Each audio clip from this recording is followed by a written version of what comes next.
verdade, inflação na Aruba a subir, excluindo lo que uma nota de CBS que salido em corante, verdade que excluindo energia e comida, ela sube com 2,9%, do qual nós temos em conta que sei. E energia mesmo, qual bota papo de eletricidade, água, gasolina, diesel, a subir com 2,8%, do qual nós por papo de agora aí nós temos papo de comida, vira 9% com subida.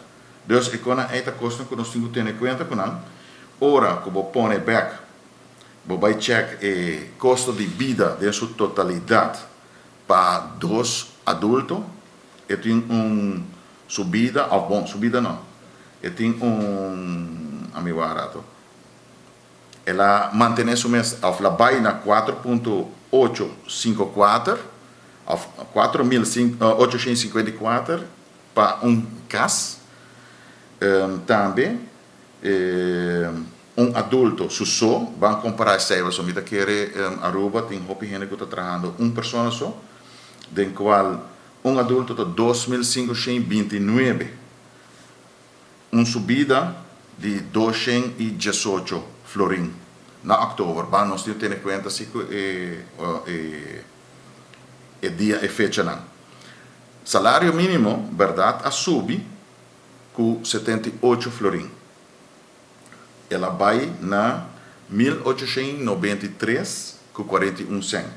Pero borrasse comparação que são de pessoa de seu custo de vida e o salário mínimo tem corte de 635,59 cent. Então, isso é algo que está dando nós luz clara para nós pensar e para nós queda enfocar para ajudar nossa comunidade para trabalhar e nós está queda scherp e pidana aí.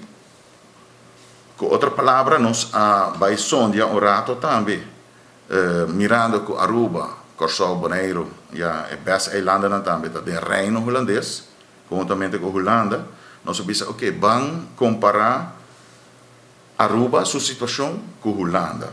Holanda, seu custo de vida está em 1.835.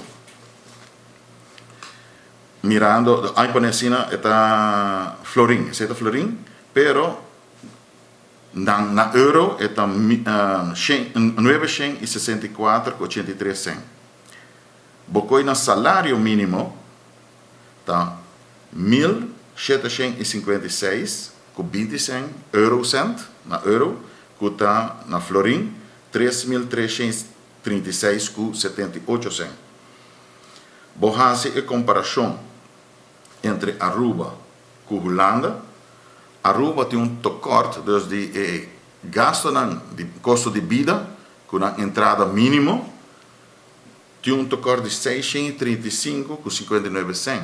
Na Holanda, tem se nós fazemos a mesma coisa, a comparação, não tem togut de 1.501,77 cent. De uma certa na florina arubiana para nós comparar. Naturalmente, não pode chegar a comparar assim com outro, mirando que na Holanda nós estamos ganhando euro e gasta de euro. Aqui na Aruba nós estamos ganhando na florin e gasta na florin. Então, agora nós temos guia assim, onde nós podemos chegar ongeveer, pode ter em conta que tal custa. Então, aí põe assim, nós estamos conscientes de que aqui nós temos que enfocar e tem influência para nos ambtenaar aparaat e nos membros.